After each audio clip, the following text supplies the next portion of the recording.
Good morning students. Our today's topic is rectifier और दस्तकारी। तो इसमें हम पढ़ेंगे कि रेक्टिफायर यानी दस्तकारी क्या होता है, उसके कितने प्रकार होते हैं, उसकी वर्किंग पढ़ेंगे और इसके यूजेस और एप्लीकेशंस क्या होते हैं। ठीक है, तो सबसे पहले रेक्टिफायर क्या होता है। It is a circuit which converts AC input voltage into DC voltage. यानी रेक्टिफायर और दस्तकारी क्या होता है, जो कि कन्वर्ट करता है एसी वोल्टेज को डीसी वोल्टेज में कन्वर्ट करता है। ठीक है, तो एसी वोल्टेज कैसी होती है। AC voltage is sinusoidal wave form. तो ये जो है टाइम के साथ वेरी करती है। तो हम यहाँ पर देखेंगे इसकी जो वोल्टेज होती है टाइम के साथ वेरी करती है। ठीक है, वेरी करती है, प्लस इसकी डायरेक्शन भी चेंज होती है। तो पॉजिटिव हाफ साइकिल में देखो, ये आधी में तो ये क्या होती है, पॉजिटिव होती है, और आधी साइकिल में क्या होती है, इसकी डायरेक्शन चेंज हो जाती है, नेगेटिव साइकिल होती है। लेकिन जो डीसी वोल्टेज होती है वो क्या होती है, all over the period constant होती है और यूनिडायरेक्शनल होती है। ठीक है, अब टाइप्स ऑफ रेक्टिफायर। रेक्टिफायर कितने तरह के होते हैं, एक होता है हाफ वेव रेक्टिफायर, एक होता है फुल वेव रेक्टिफायर। ठीक है, दो प्रकार होते हैं इसके, हाफ वेव और फुल वेव। अब इसकी वर्किंग में अगर हम देखें तो वर्किंग क्या होती है, तो सबसे पहले ये क्या काम करती है, यहाँ पर लगाया होता है, this is the block diagram के फॉर्म में मैंने इसको समझाया हुआ है। यहाँ पर मैंने लगाया है दिस इज एसी सप्लाई। तो यानी जिसको भी हम, जिस एसी सप्लाई को हमें एसी को डीसी में कन्वर्ट करना है वो एसी सप्लाई लगानी पड़ेगी हमें यहाँ पे। तो मेनली जो एसी सप्लाई होती है घरों में कितनी फ्रिक्वेंसी क्या आती है, 50 हर्ट्ज आती है, और उसकी वोल्टेज कितनी होती है, होती है 220 वोल्ट। ठीक है, फिर ये एसी सप्लाई के अक्रॉस आता लगाते हैं स्टेप डाउन ट्रांसफार्मर। तो स्टेप डाउन ट्रांसफार्मर क्या करता है, जो ये एसी वोल्टेज है इसकी वोल्टेज को कम करता है, इसकी पीक वोल्टेज को कम करता है। तो हम यहाँ पर देखेंगे तो यहाँ पर इसकी पीक वोल्टेज कम हो गई, तो स्टेप डाउन ट्रांसफार्मर क्या करता है, इसकी वोल्टेज को कम करता है। अभी क्यों कम करता है, ऐसा क्यों जरूरत है, उसको हम अभी बाद में डिस्कस करेंगे। अब इसके बाद लगा होता है रेक्टिफायर। तो रेक्टिफायर क्या करता है, इस एसी को कन्वर्ट कर देता है डीसी में कन्वर्ट, जैसे कि हमने पढ़ा कि एसी को डीसी में कन्वर्ट करता है। लेकिन यहाँ पर ये देखेंगे हम, ये इस तरह की फॉर्म आती है, यानी कि ये यूनिडायरेक्शनल तो हो गई है, लेकिन इसका एम्पलीट्यूड टाइम के साथ अभी भी चेंज हो रहा है। तो यानी कि ये डीसी बनी है, लेकिन ये प्योर डीसी तो नहीं है, इसमें एसी के भी कंपोनेंट हैं। तो इसको प्योर डीसी बनाने के लिए इसके बाद लगाया जाता है फिल्टर्स लगाए जाते हैं। तो फिल्टर्स क्या काम करते हैं, इसमें जो एसी के कंपोनेंट्स होते हैं उसको रिमूव करने का काम करते हैं। ठीक है, तो इसको ये रिमूव करते हैं, मतलब फिल्टर्स लगाने के बाद भी ये देखेंगे कि प्रॉपर डीसी नहीं मिलती, इसमें भी थोड़ा थोड़ा जो है एसी का कंपोनेंट्स थोड़े थोड़े रह जाते हैं। फिर एंड में क्या लगाया जाता है, रेगुलेटर या फिर वोल्टता। तो ये रेगुलेटर क्या काम करता है, इस जो भी छोटी फ्लक्चुएशंस होती हैं इसको क्या करता है, बिल्कुल एकदम प्योर फॉर्म डीसी की फॉर्म में ले आता है इसको। ये छोटे मोटे एसी के जो रिपल्स होते हैं इसको भी हटा देता है। तो इसका ये छोटा सा सर्किट होता है, वो अभी तुम्हारे सिलेबस में है, तो हम इसको बाद में डिस्कस करेंगे कि कैसे रिमूव करता है एसी के कंपोनेंट्स। ठीक है, तो लास्ट में हमें मिल जाती है pure DC form, this is output DC voltage. ठीक है, तो ये इसका पूरा प्रोसेस होता है। अब हम देखेंगे ये रेक्टिफायर जो होता है किससे क्या होता है। रेक्टिफायर एक सर्किट होता है, तो उसका सर्किट किस तरह का होता है। तो सबसे पहले हमने दो तरह के बताए थे, तो सबसे पहले हम डिस्कस करेंगे हाफ वेव रेक्टिफायर के बारे में। तो हाफ वेव रेक्टिफायर में जैसे कि मैंने बताया कि उसके सर्किट में क्या होता है, सबसे पहले एक लगा होता है जो भी एसी वोल्टेज लगी होगी, जिसकी frequency suppose house hold frequency 50 hertz है और उसकी वोल्टेज है 220 वोल्ट। अब यहाँ पर लगाया होता है एक स्टेप डाउन ट्रांसफार्मर का अरेंजमेंट। तो ये कॉइल्स के थ्रू यहाँ पर इसकी वोल्टेज कम हो रही है। तो ये पढ़ा है ना स्कूल्स में। तो ये क्या काम करता है, नंबर ऑफ कॉइल्स देखो, second this is primary coil, this is secondary coil. तो सेकेंडरी कॉइल की नंबर ऑफ टर्न्स कम है, तो इसकी मतलब इसके थ्रू क्या होती है, इसकी वोल्टेज भी क्या हो जाती है, रिड्यूस हो जाती है। तो यहाँ पर जो हमें वोल्टेज मिलेगी वो 220 वोल्ट नहीं मिलेगी, कम मिलेगी। कितनी कम मिलेगी वो डिपेंड करता है अकॉर्डिंग टू द रिक्वायरमेंट। ठीक है, और डायोड जो हम यूज कर रहे हैं उसकी टॉलरेंस पावर कितनी है। अब क्वेश्चन ये आता है, मैंने अभी बताया था कि हमें स्टेप डाउन ट्रांसफार्मर को लगाने की जरूरत क्यों पड़ती है। तो देखेंगे कि हमारे यहाँ सर्किट में लगा होता है क्या, डायोड। तो ये डायोड ही होता है जो कि रेक्टिफिकेशन का काम करता है। तो इसमें कुछ इतना तामझाम नहीं है, सिर्फ एक डायोड ही कन्वर्ट करता है एसी को डीसी में। ठीक है, तो क्या होगा अगर हम इस 220 वोल्ट को ही डायरेक्ट डायोड के थ्रू लगा देंगे तो क्या होगा, डायोड की इतनी कैपेसिटी नहीं होती है, ये डायोड क्या हो सकता है, डैमेज हो सकता है। तो इसीलिए हम इसकी वोल्टेज को रिड्यूस करते हैं वहां तक जहां तक ये डायोड उस वोल्टेज को टॉलरेट कर सके। ठीक है, तो जितनी उसकी टॉलरेंस पावर होगी उस वोल्टेज पे हम इसको ले आते हैं। ठीक है, तो देखेंगे अब आगे समझ में इसको। अब इसके बाद यहाँ पर ये डायोड लगा है, फिर इसमें क्या लगा हुआ है, एक लोड रेजिस्टेंस लगा होता है। तो लोड रेजिस्टेंस, फिर हम लोड रेजिस्टेंस के अक्रॉस आउटपुट वोल्टेज देखते हैं। तो लोड रेजिस्टेंस क्यों लगा होता है, क्योंकि जो वोल्टेज हम देखेंगे तो वोल्टेज का फॉर्मूला क्या होता है, this is I into R. तो यहाँ पर जो आउटपुट वोल्टेज वी नॉट आएगी तो कितनी आ जाएगी, सपोज इसमें से कितना करंट फ्लो हो रहा है, I1 करंट फ्लो हो रहा है, और इसके अक्रॉस जो लोड रेजिस्टेंस है दिस इज आर है, तो वी नॉट कितना हो जाएगा, this is I1 into are है। तो आउटपुट मेजर करने के लिए हमें एक रेजिस्टेंस की जरूरत होती है। तो जहां पर भी जिस भी रेजिस्टेंस के अक्रॉस हम वोल्टेज देखते हैं उसको बोलते हैं लोड रेजिस्टेंस। ठीक है, अब ये वर्क कैसे करता है, तो वर्क करने के लिए सबसे पहले तो हमने इसमें मान लिया कि इसमें I1 करंट फ्लो हो रहा है, तो डायोड में भी I1 करंट फ्लो होगा, RL में भी I1 करंट फ्लो होगा, क्योंकि दोनों सीरीज में लगे हुए हैं। ठीक है, तो अब देखो जैसे ही इस एसी की दो साइकिल्स होती हैं, एक पॉजिटिव हाफ होती है, एक नेगेटिव हाफ होती है। तो पॉजिटिव हाफ जब साइकिल आएगी तो क्या होगा, तो यहाँ पर अपर साइड में पॉजिटिव हो जाएगा, लोअर साइड में नेगेटिव साइन आएगा। इसी तरह से यहाँ पर भी इधर पॉजिटिव साइकिल, इधर नेगेटिव साइन आ जाएगा। तो ये पॉजिटिव वोल्टेज जब पी साइड पे आएगी, ठीक है, और ये नेगेटिव वोल्टेज जब डायोड के एन साइड पे लगेगी तो डायोड कौन सा बायस होगा, फॉरवर्ड बायस होगा। तो फॉरवर्ड बायस होगा तो क्या होगा, डायोड कंडक्ट करेगा, यस डेफिनेटली इट कंडक्ट्स। ये हमने लास्ट टॉपिक में पढ़ा है कि फॉरवर्ड बायस में डायोड से करंट फ्लो होता है। तो यानी ये करंट फ्लो होगा, इसमें से I1 करंट फ्लो होगा। अब अगर इसमें से करंट फ्लो होगा तो रेजिस्टेंस में से भी करंट फ्लो होगा ना, और कितना करंट फ्लो होगा, I1 ही करंट फ्लो होगा। क्योंकि हम ये पढ़ चुके हैं स्टार्टिंग में ही कि जो सीरीज में जब दो चीजें लगी होती हैं तो उनमें से क्या होता है कि सेम करंट फ्लो होता है। अगर डायोड में से I1 करंट फ्लो होगा तो लोड रेजिस्टेंस में से भी I1 ही करंट फ्लो होगा। ठीक है, यानी कि यहाँ पर करंट मिलेगी। अब यहाँ पर अगर हमें करंट मिलेगी तो यहाँ पर हमें वोल्टेज भी मिलेगी ना, वोल्टेज कितनी मिलेगी, this is I1 into RL। ठीक है, अगर अब इसमें इसकी नेगेटिव साइकिल जब आएगी तो नेगेटिव साइकिल आएगी तो क्या होगा, यह नेगेटिव आ जाएगा, अपर साइड में नेगेटिव आ जाएगा और लोअर साइड में क्या आ जाएगा, पॉजिटिव साइन आ जाएगा। तो जब इसका नेगेटिव वोल्टेज इसके पी साइड से कनेक्ट होगा और पॉजिटिव वोल्टेज डायोड के एन टर्मिनल से कनेक्ट होगा तो डायोड को क्या कर देगा, रिवर्स बायस कर देगा। रिवर्स बायस यानी पश्च बायस कर देगा। तो रिवर्स बायस करने से क्या होगा, ये डायोड क्या होगा, रिवर्स बायस हो गया। तो रिवर्स बायस में क्या होता है, करंट फ्लो होता है, होता तो है लेकिन बहुत कम होता है, यानी कि निग्लेजिबल, माइनॉरिटी चार्ज एरिया की वजह से जो करंट बहुत ही कम होता है, निग्लेजिबल होता है, तो हम इसको ऐसा ही कहेंगे कि करंट फ्लो नहीं होता। तो रिवर्स बायस में करंट फ्लो नहीं होता, यानी कि अगर डायोड में करंट फ्लो नहीं होगा तो लोड रेजिस्टेंस में भी करंट फ्लो नहीं होगा। तो जब इसमें करंट ही फ्लो नहीं होगा तो वोल्टेज कितनी आएगी, वही again formula, this is I1 into RL। अब I1 की वैल्यू अगर 0 है तो वोल्टेज भी कितना हो जाएगा, 0। यानी कि हम ये देखेंगे कि जो डायोड है ओनली फॉरवर्ड बायस में काम करेगा और रिवर्स बायस में काम नहीं करेगा।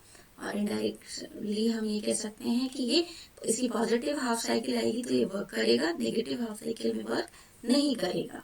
ठीक है, तो यहाँ पर मैंने ये दिखाया है कि इसकी वोल्टेज होगी सेकेंडरी कॉइल के across, secondary coil this coil, इसके अक्रॉस जो वोल्टेज होगी वो आएगी, this is Vm sin omega t।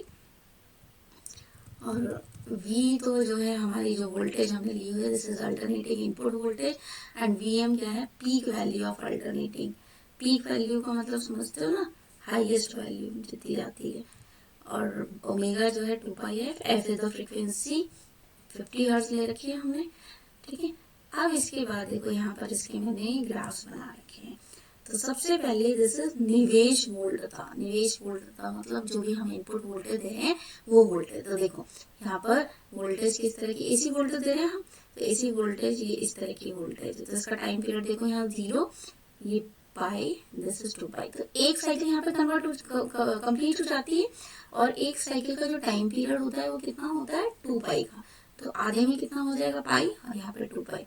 Again फिर ये साइकिल रिपीट हो रही है, दिस इज 4 पाई तक हमने ले रखा है, ठीक है। इस पे ओमेगा टी है और इसकी जो मैक्सिमम वैल्यू है जो मैंने अभी बताया था, ये मैक्सिमम वैल्यू होती है, दिस इज वी एम। अब जो है दिस इज निर्गम वोल्ट। निर्गम वोल्ट का मतलब जो आउटपुट वोल्टेज जो कि डायोड मतलब डायोड से पास आउट होने के बाद जो वोल्टेज हमें मिल रही है वो क्या मिल रही है, ठीक है। तो अभी मैंने बताया कि जब इसकी पॉजिटिव हाफ साइकिल आएगी, तो पॉजिटिव हाफ साइकिल में क्या बताता है, डायोड फॉरवर्ड बायस होगा तो कंडक्ट करेगा। तो कंडक्ट करेगा तो उसमें वोल्टेज मिलेगी, कितनी मिलेगी, I1 इंटू आर। यानी कि जैसी वोल्टेज इनपुट वोल्टेज थी वैसी की वैसी आउटपुट वोल्टेज मिलेगी। तो जैसी इनपुट थी तो देखो वो पूरी 0 से पाई तक जो है हमें कितनी मिली, पूरी I1 इंटू पूरी वैसी वोल्टेज मिली, ठीक है। अब नेक्स्ट नेगेटिव साइकिल में क्योंकि हमारा डायोड रिवर्स बायस हो गया था, तो रिवर्स बायस होने से कंडक्ट नहीं करेगा। तो कंडक्ट नहीं करेगा तो यहाँ पर जो क्या मिलेगी, करंट फ्लो नहीं होगी। करंट फ्लो नहीं होगी तो वोल्टेज में 0 मिली थी, तो 0 मिली थी तो यहाँ पर वोल्टेज कितनी हो, 0। अगेन फिर 2 पाई से 3 पाई में पॉजिटिव साइकिल है। पॉजिटिव साइकिल में अगेन ये जो है फॉरवर्ड बायस होगा, तो यहाँ पर फिर अगेन हमें यहाँ पर वोल्टेज मिलेगी। फिर अगेन ये नेगेटिव साइकिल में रिवर्स बायस हो जाएगा, फिर अगेन हमें यहाँ पर वोल्टेज नहीं मिलेगी, ठीक है। तो इस तरह से ये प्रोसेस कंटिन्यू रहेगा। तो यहाँ पर देखो रेक्टिफिकेशन हुआ, इस तरह से वोल्टेज मिली, ये इस तरह से, ठीक है। अब यहाँ पर अगर हम करंट में देखें तो जिस तरह की वोल्टेज की फॉर्म है उसी तरह करंट की फॉर्म होगी, क्योंकि करंट जहाँ जहाँ करंट मिल रहा है वहाँ हमें वोल्टेज मिल रही है। तो फॉरवर्ड बायस में हमें करंट मिल रही है तो करंट की भी यही फॉर्म होगी। रिवर्स बायस में करंट नहीं मिल रही तो करंट 0। अगेन फॉरवर्ड बायस में करंट मिल रही है तो ये इसकी फॉर्म, रिवर्स बायस में नहीं मिल रही तो ये 0। तो हाफ वेव रेक्टिफायर में जो आउटपुट वोल्टेज आता है वो इस तरह से आता है, ठीक है। पहले आएगी वोल्टेज, फिर रिवर्स बायस में 0, फिर वोल्टेज पॉजिटिव हाफ साइकिल में फिर 0, इस तरह से आती है, ठीक है। अब इसके बाद हम निकालेंगे इसकी, अब हमने ये बात कर ली कि भाई ये डीसी वोल्टेज में कन्वर्ट करता है। अब डीसी वोल्टेज में कुछ उसकी वैल्यू भी होगी, है ना, कितनी वोल्टेज में कन्वर्ट किया। अब हमारे पास तो अगर हमें, क्योंकि हमें तो रेक्टिफायर बनाना है तो हमें कुछ टारगेट तो लेके चलते हैं ना भाई, हमें 5 वोल्ट का रेक्टिफायर बनाना है, हाँ सॉरी 5 वोल्ट डीसी वोल्टेज में कन्वर्ट करना है, 5 वोल्ट का बनानी है डीसी वोल्टेज, 12 वोल्ट की बनानी है, ये किस तरह की बनानी है। तो मैं पहले बता दूं कि यहाँ पर जो ज़्यादातर जो इक्विपमेंट्स होते हैं जो डीसी पे वर्क करते हैं, जो चार्जिंग चीज़ें होती हैं, डिवाइसेस होते हैं, तो जो ऑलमोस्ट चार्जिंग डिवाइसेस जो होते हैं सारे 5 वोल्ट पे काम करते हैं और थोड़े से हैवी वाले होते हैं वो 12 वोल्ट पे काम करते हैं, ठीक है। तो जो जहाँ पर भी जो चार्जिंग डिवाइसेस होते हैं उनमें सब में रेक्टिफायर्स लगा होता है और उनके थ्रू ही एसी को डीसी में कन्वर्ट किया जाता है, ठीक है। तो यहाँ पर हमने बात तो कर ली हुई डीसी वोल्टेज में, तो अब कितनी डीसी वोल्टेज आई तो हम देखेंगे कैसे निकालेंगे डीसी वोल्टेज। तो जो हमारी इंस्टेंटेनियस वोल्टेज सेकेंडरी कॉइल पे जो वोल्टेज आएगी वो हमने पहले डिस्कस कर लिया, this is V M sine omega T, और हम इसको थीटा की फॉर्म में भी लिख सकते हैं, this is V M sine theta, where theta is omega T और वी एम क्या है, हमारी मैक्सिमम वोल्टेज है। तो output voltage across the load किस तरह से आएगी, तो देखो 0 से पाई आधी साइकिल में, तो हाफ पूरी साइकिल कितने कितने टाइम पीरियड की थी, 0 से 2 पाई थी, 2 पाई तक था। तो अब इसकी हाफ साइकिल में 0 से पाई तक में तो आउटपुट वोल्टेज हमें मिल रही है ना, क्योंकि डायोड फॉरवर्ड बायस हो रहा है, तो वोल्टेज कितनी मिलेगी, जितनी हम दे रहे हैं तो दे कितने रहे हैं, V M sine omega T, तो मिलेगी कितनी, V M sine omega T ही मिलेगी और वी एम साइन थीटा मिलेगी। लेकिन अनदर हाफ साइकिल में पाई से 2 पाई के बीच में जो आउटपुट वोल्टेज है वो कितनी मिलेगी, क्योंकि डायोड रिवर्स बायस हो गया तो करंट फ्लो नहीं हुई तो आउटपुट वोल्टेज कितनी हुई, 0 मिलेगी, ठीक है। अब अगर हमें डीसी वोल्टेज निकालनी है तो डीसी वोल्टेज क्या होती है, DC is the average voltage. जब भी हमें किसी चीज का एवरेज निकालना हो, डीसी वोल्टेज निकालनी होती है किसी भी, तो हम क्या निकालते हैं, उसका एवरेज निकालते हैं।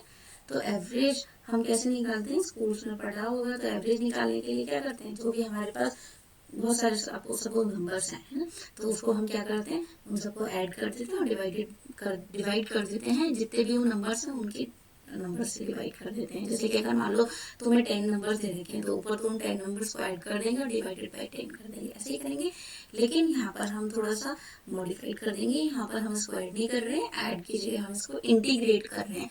तो इंटीग्रेट करने के लिए क्या करेंगे, हम यहाँ पर जो भी हमारी V0 की जो वैल्यू थी, दिस इज Vm साइन, इसको V0 को हम क्या कर देंगे, इंटीग्रेट कर देंगे। कहाँ से कहाँ तक इंटीग्रेट करेंगे, 0 से t तक, और डिवाइड कर देंगे। इसका टाइम पीरियड कितना है, t, तो उसको t से 1/, इसको t से हम क्या कर देंगे, डिवाइड कर देंगे। तो हमें यहाँ पर मिल जाएगा डीसी आउटपुट वोल्टेज। ठीक है, अब सिंपली कुछ नहीं करा, टी को तो हमने लिख दिया, क्योंकि हम यहाँ पर 2 पाई के फॉर्म में बात कर रहे हैं, थीटा के फॉर्म में, तो हमने इसको 2 पाई लिख दिया। और ऊपर जो इंटीग्रेशन है V0, क्योंकि 2 पार्ट्स में स्प्लिट है, तो 0 से टी 2 पार्ट में स्प्लिट है। देखो 0 से पाई में तो वोल्टेज V0 कितना है, this is Vm sine theta, और 0 से और पाई से 2 पाई के बीच में V0 की कितनी वैल्यू, 0। ठीक है, तो इसको 2 पार्ट में स्प्लिट कर दिया। सेकेंड पार्ट तो ऑलमोस्ट 0 हो ही है हमारा, और जो फर्स्ट पार्ट है this is Vm sine theta D theta by 2 पाई। अब इसको सिंपली इंटीग्रेट करना है, Vm बाई 2 पाई तो कांस्टेंट है, साइन थीटा का इंटीग्रेशन कितना हो गया, this is minus cos theta. इसकी वैल्यूज पुट कर दी 0 से पाई के बीच में, और इसकी वैल्यूज रख देंगे, this is 1, cos pi is 1, sorry cos पाई की वैल्यू होती है -1 होती है, cos 0 की 1 होती है, इसमें हम पुट करेंगे। तो VDC हमारा कितना आ जाएगा, this is Vm by pi, या फिर 0.318 ऑफ Vm। यानी कि जो हमारे को डीसी वोल्टेज मिलती है वो हमें कैसे निकालेंगे, सिंपली जो कुछ नहीं करना, जो भी हमारी वो मैक्सिमम वोल्टेज होती है, पीक वोल्टेज होती है, उसको हमें डिवाइड कर देना है, पाई से डिवाइड कर देंगे, तो हमें डीसी वोल्टेज मिल जाएगी कि कितनी वोल्टेज का हमारा वाला है। ठीक है, तो इसके क्वेश्चन करके देखना, कुछ भी अगर हम मैक्सिमम वोल्टेज कुछ भी लेते हैं उसको डिवाइड कर देना पाई से। सपोज अगर हमारी मैक्सिमम वोल्टेज 10 वोल्ट है, Vm की वैल्यू 10 है, तो बताना कि डीसी वोल्टेज कितनी आएगी। ठीक है, तो अलग अलग वैल्यूज के लिए इसको ट्राई करना, VDC निकालना। ठीक है, अब इसी तरह से हम निकालेंगे एवरेज डीसी लोड करंट। अब हमने क्योंकि वोल्टेज निकाले, डीसी वोल्टेज निकाल ली, तो इसी तरह डीसी करंट भी निकालेंगे। तो सेम प्रोसीजर, कुछ भी नहीं करना, इसमें भी वैसे ही करना है, वोल्टेज की जगह सिर्फ करंट की वैल्यू रखनी। तो यहाँ पर भी आई की वैल्यू कितनी होगी, this is Im sign omega T, instantaneous current, और ये हो जाएगी इसकी वैल्यू कहाँ, Im साइन थीटा क्या, 0 से पाई के बीच में इतनी होगी, और पाई से 2 पाई के बीच में करंट कितना है, 0। अब देखो यहाँ पर जो Im है, जो पीक वैल्यू है, वो कितनी है, क्योंकि आई करंट क्या होता है, this is voltage by load, voltage by resistance. तो यहाँ पर वोल्टेज, पीक वोल्टेज कितनी है, दिस इज Vm, और रेजिस्टेंस कितना है इसका, Rf प्लस RL। तो रेजिस्टेंस, यहाँ पर जो रेजिस्टेंस है, दोनों का रेजिस्टेंस हम इंक्लूड कर रहे हैं। RL क्या है, लोड रेजिस्टेंस, और Rf है डायोड का रेजिस्टेंस। लेकिन क्या होता है कि जो लोड का जो रेजिस्टेंस हम लेते हैं वो डायोड के रेजिस्टेंस के कंपेयर में बहुत ज़्यादा होता है, इसलिए डायोड के रेजिस्टेंस को हम नेग्लेक्ट करके चलते हैं, कहीं इंट्रोड्यूस ही नहीं करते। तो Im कितना हो जाएगा, this is Vm by RL। तो एवरेज करंट कितना हो गया, सिंपली जैसे हमने वहाँ किया था वैसे यहाँ पर करेंगे, 1/t इंटीग्रेशन करेंगे 0 to t I d theta by T. Simply वही सेम प्रोसीजर, इसको ओपन अप करना, इसको सॉल्व करना। तो ये भी जो करंट आएगा ना, वो आएगा Im बाई पाई। ठीक है, तो ये कितना हो गया, दिस इज अगेन वही 0.318 Im। तो कोई भी बोले, दिस इज ओरल क्वेश्चन, कि भाई तुमने जो है रेक्टिफायर से एसी को कन्वर्ट कर लिया डीसी में, अब बताओ DC voltage rectifier half wave के लिए कितनी आई, कितनी उसकी आउटपुट वोल्टेज आई है, और कितनी उसकी डीसी करंट आई है। तो आराम से बता सकते हो, कुछ नहीं करना, वोल्टेज निकालनी है तो दिस इज बताओ हमें इसकी Vm कितनी है, इसकी पीक वोल्टेज दी होगी उसमें तो Vm बाई पाई कर देंगे, और अगर करंट निकालना है तो करंट के लिए Im बाई पाई निकाल देंगे। ठीक है, पाई कर देंगे तो हमें डीसी वोल्टेज मिल जाएगी। ठीक है, तो आज का हमारा टॉपिक यहीं पर ही फिनिश होता है। तो thank you so much for your kind attention.